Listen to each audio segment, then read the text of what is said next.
Hey everyone, welcome back to my Calculus 2 series. In today's lesson, we're going to be going over trigonometric integrals. So in previous lessons, we've learned about a few new techniques for integration of functions.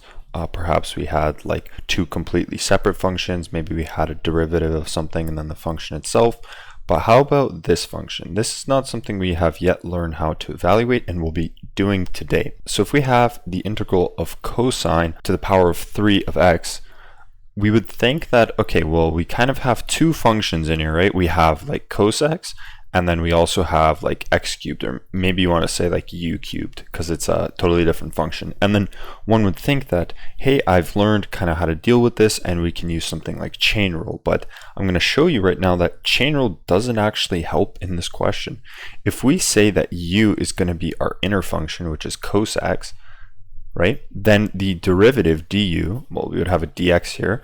To get rid of that dx, we would differentiate u, and then we would get that this is minus sine of x, and that dx would equal to du over minus sine x, right? So even if we do this substitution right here, where we say, okay, u is equal to cos of x, and then we try and get to u cubed, so we would try and get to something like u cubed. Well, to substitute out dx, we would get this right here, which is this minus sine x. And it's kind of not going to get us anywhere in a sense. So in today's lesson, we're going to learn how to deal with these trigonometric integrals. There are a few cases, and basically I'm going to go and explain those cases, and then we'll run through an example or two of them. So before we start, I'm going to show you actually how we evaluate this integral right here, because I'm sure many of you are curious and we won't be going over it later on. So I'm going to show you how to evaluate a simple integral like this.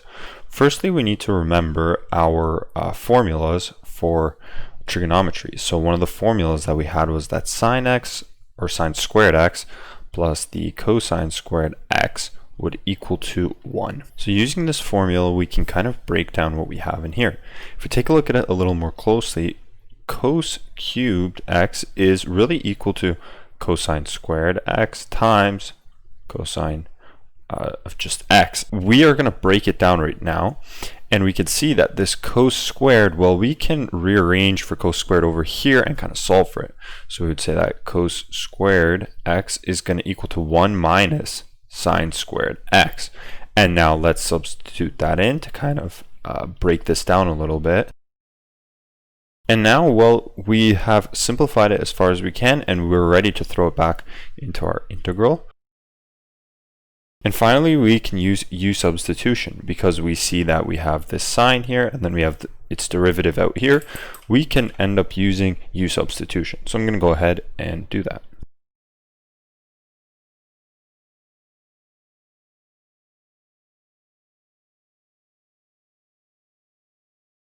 So there we go. We have ended up at this simple integral, and of course, we know how to solve this by using simple integration rules.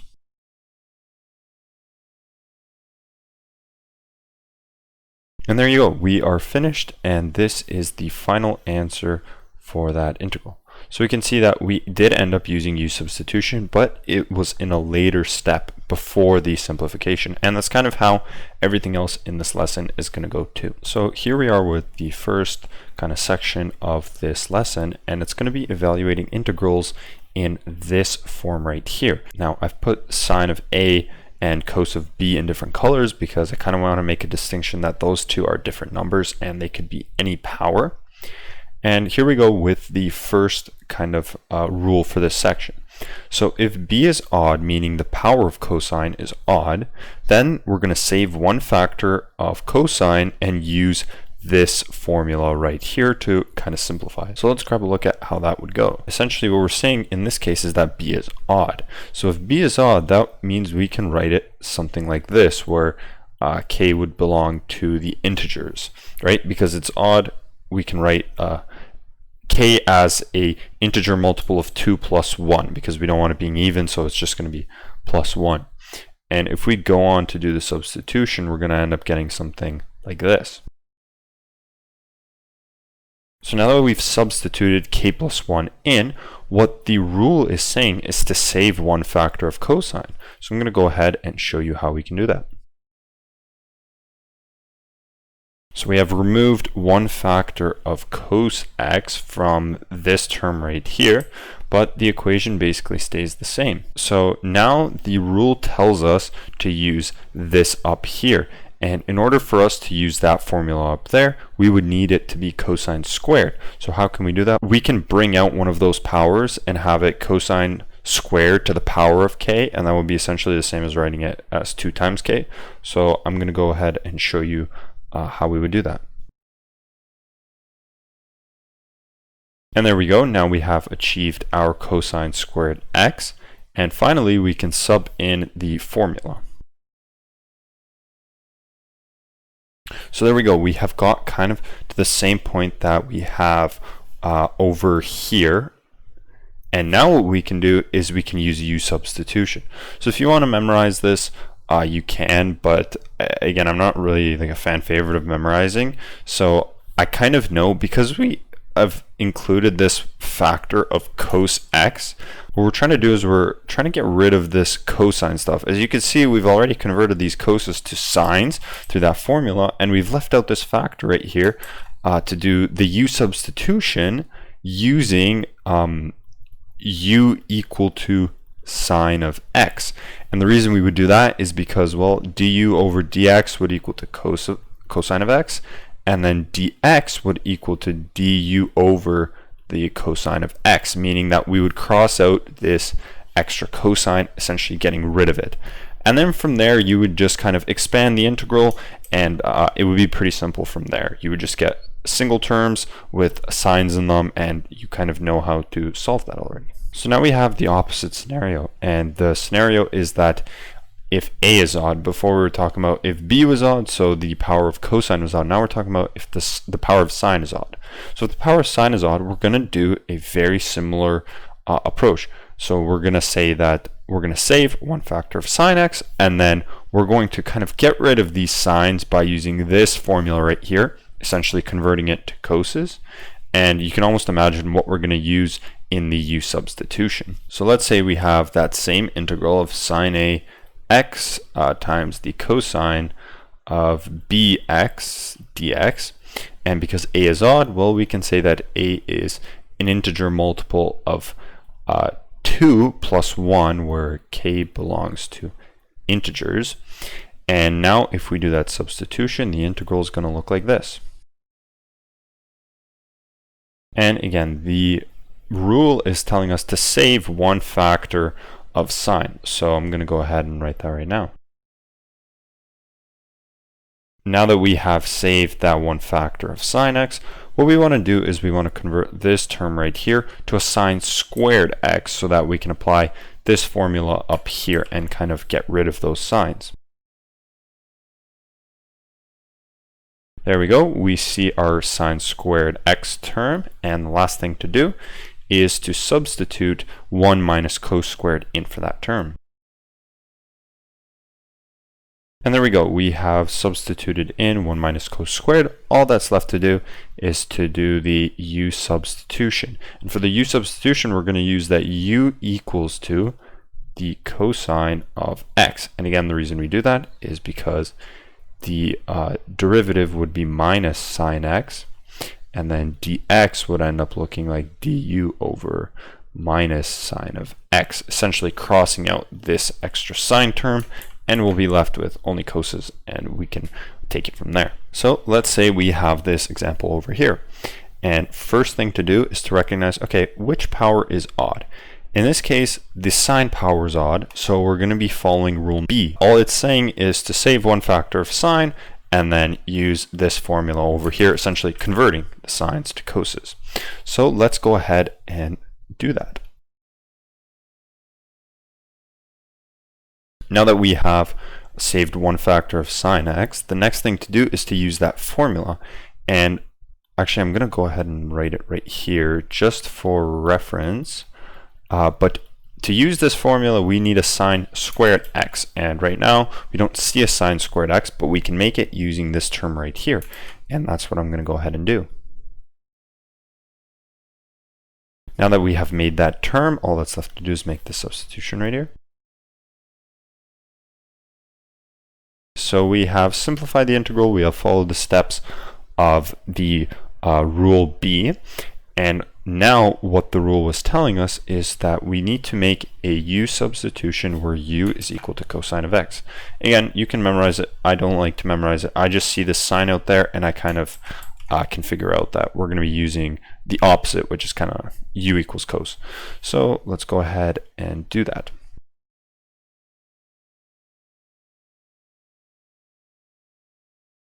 So there you go. I have made my substitution, and as you can see now we have a single variable within our integral, and we kind of know how to go from here.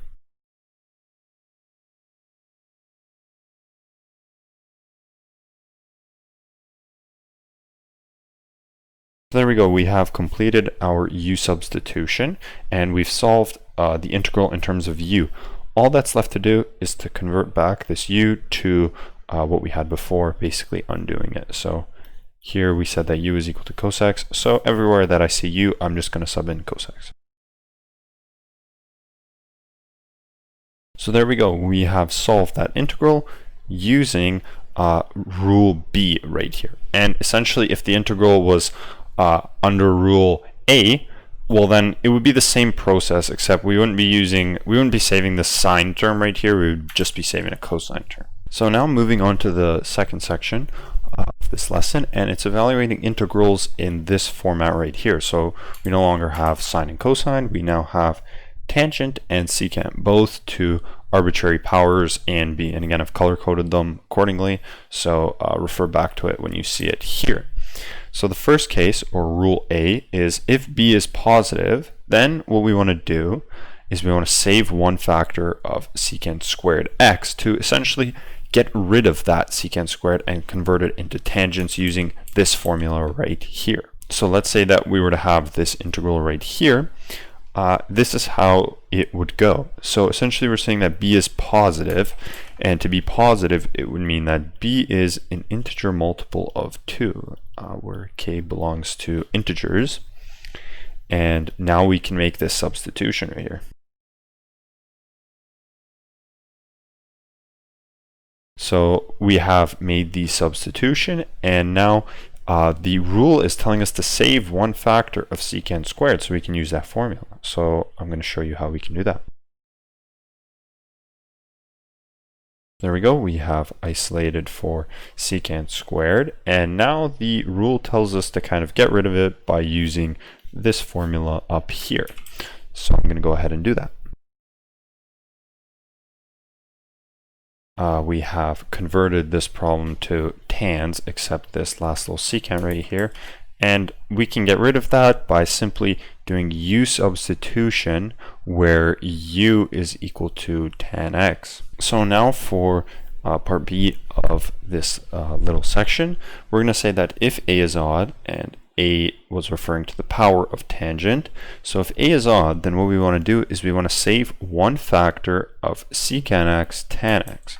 So you can see that in all of these sections, the process is kind of similar. We just need to remember kind of what we need to save and then what formula to apply later. So again, if we were to have this integral, and then we were saying, okay, a is odd, meaning that a is some sort of integer multiple of 2 plus 1, where k belongs to integers, and now we can make the substitution for a. So now that we made that substitution, the rule is telling us to save one factor of secant x tan x. So I'm going to go ahead and do that. And now to use this formula right here, we need it so that we have a tan squared, and we can do that by kind of working with this term right there. So I'm going to go ahead and factor out, not really factor out, but kind of just manipulate that term to get it to look like this right here, this tan squared. And now I can go ahead and apply that formula. So there we go, we have gotten rid of that tan squared, and now we're going to say that, okay, for u substitution, we're going to say that u is equal to secant of x, essentially getting rid of this thing right there. So now we might encounter other cases. So for this section, there is kind of like an other cases like rule for this, and essentially what we're going to do is we're going to say that, okay, if we have the integral of tan x dx, well, this is just going to equal to the ln of secant of x plus c. Or if we encounter it and we have like the integral of secant x dx, then this is going to equal to the ln of secant x plus tan x plus c. So in other cases, when we can't apply rule A or rule B, then we try and apply these properties. And they're not really properties, I'm just kind of telling you what that integral is equal to. You can memorize it or derive it however you want. But in other cases, we will be using these two properties right here. So a quick example as to how we can apply that would be if we were given a problem like this. Let's say we're asked to find the integral of tan cubed dx. Well, how would we do that? So what I would do is I would split up this integral into tan times tan squared. The reason is because we know that tan squared x is equal to secant squared x minus 1.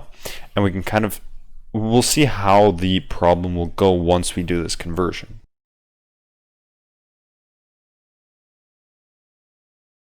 So there we go. I've done the substitution, and now what I'm going to do is I'm going to expand this integral. And now I'm going to use integral properties and, in a sense, distribute this integral.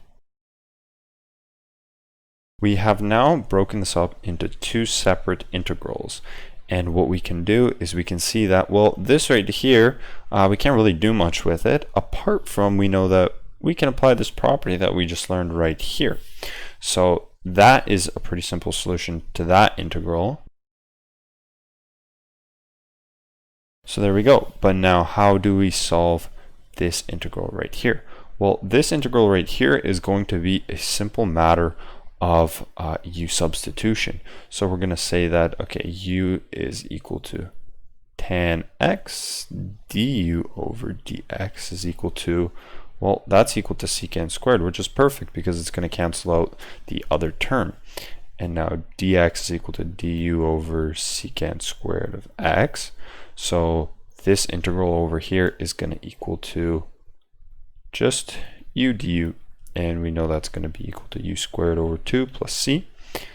And if we substitute u back in, we're going to get that this is tan squared x over 2. Now, if we combine, if we put this back into here, we're going to get that all of this equals to tan squared x over 2 minus the ln of secant x plus c. So there we go. We have solved this integral up here. Now the last like subcategory for trigonometric integrals is if we have something like this. We no longer have powers of sine and cosine, we just have them being integer multiples of something.